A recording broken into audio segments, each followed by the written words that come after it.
Ah, voilà, bienvenue sur la zone bouquinée, avenue.ca avec moi, Claudia La Rochelle. Alors voilà, cette semaine, j'ai des suggestions. Je vous suggère tout de suite Comment font les gens de Olivia de Lamberterie, qui est une journaliste littéraire française que j'estime beaucoup, pour laquelle j'ai beaucoup de respect, qui travaille notamment au Elle France. Elle est aussi écrivaine. Elle avait fait paraître il y a quelques années, mais ça fait pas tellement longtemps, avec toutes mes sympathies sur le suicide de son frère. Et cette fois-ci, avec Comment font les gens. Elle pose encore une autre grande question qui est celle de hey, comment font les autres pour correspondre à toutes les exigences, à tout ce qu'on nous impose, comme femme, comme fille, comme mère, comme blonde, amoureuse, femme, amie, pour toujours être au top, toujours être performante, toujours être dans le courant, suivre le courant, ne pas être en marge, mais toujours être forte, glorieuse, combative. C'est comme ces questions-là, elle les pose à travers l'histoire de cette héroïne qui est confrontée à toutes sortes de questions, à toutes sortes de défis. On est comme essoufflé. J'ai l'impression d'assister à Cours au Lacour. Vous vous souvenez de ce film-là? C'est une espèce de... On en devient très essoufflé là, à force de la suivre dans sa course effrénée dans la vie. Et c'est les réflexions, évidemment, qu'on y retrouve en filigrane. Les grandes questions sont fondamentales, je pense, puis très, très ancrées dans l'époque actuelle. Il y a aussi le fait que ce soit l'histoire d'une quinca, donc une femme de la génération X, qui se trouve entre deux types de féminisme,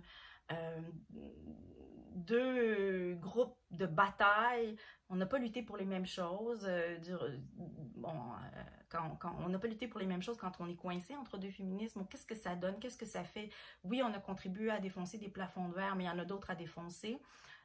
Qu'est-ce qu'on garde de nos prédécesseurs qu'on honore et qu'est-ce qu'on lègue aux suivantes? Il y a aussi ces questions-là qu'on retrouve dans ce livre-là. Et pour moi, ça a été vraiment une lecture importante qui m'a beaucoup émue aussi par moments par rapport à certains extraits. Alors voilà. On parle souvent de Virginia Woolf.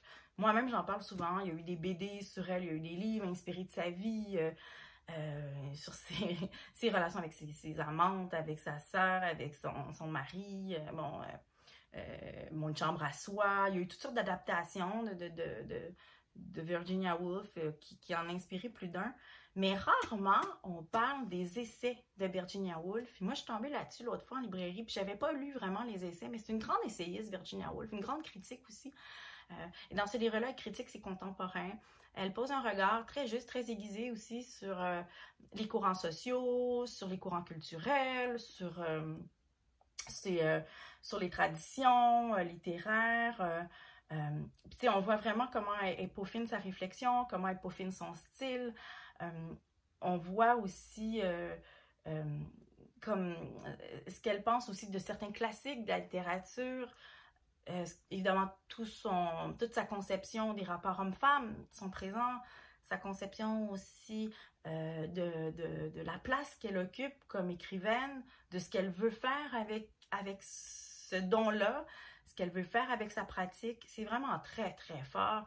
C'est des essais pertinents qui ont toujours leur place aussi. C'est son regard aussi sur la fiction, notamment. Moi, j'ai beaucoup aimé ça. Et je ne vous dirai jamais assez de relire Annie Ernaux.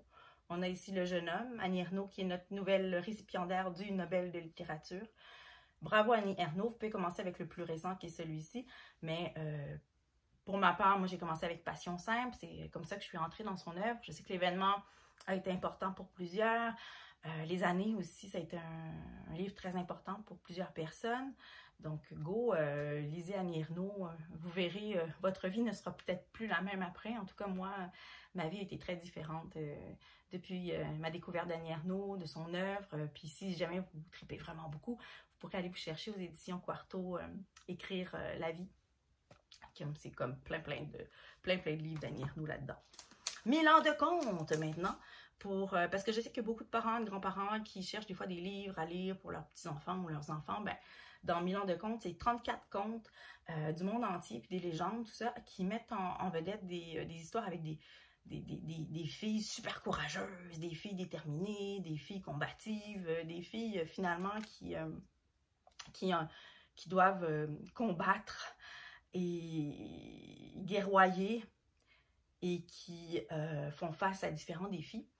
Et elles le font parfois avec beaucoup d'humour, beaucoup de résilience, beaucoup de frustration parfois même.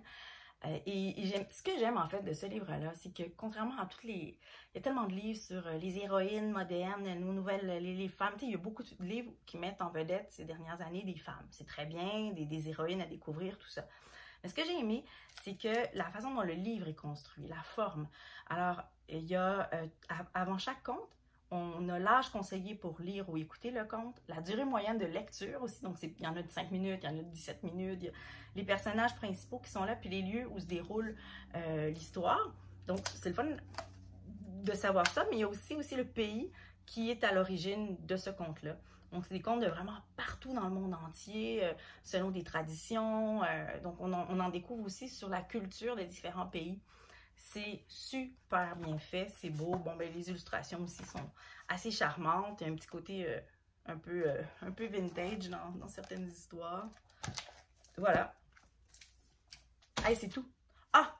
Je m'en voudrais de ne pas vous inviter à vous inscrire sur avenue.ca. Inscrivez-vous à notre salon avant le salon. Ça se passe le 1er novembre à la librairie Monet. C'est moi qui anime une discussion avec des écrivains et des écrivaines d'ici. Et puis, c'est ça, c'est avant le Salon du livre de Montréal. On va aborder plein de thèmes liés à leurs livres, mais aussi à leur processus de création. Donc, des rencontres assez intimes. Vous êtes sur place avec eux et vous pouvez leur poser des questions et les rencontrer aussi en toute intimité après. Et moi, j'ai très hâte de vous rencontrer aussi par le fait même. Alors, ce sera un plaisir. N'oubliez pas de vous inscrire et on se voit très bientôt. Je vous embrasse. Bye bye!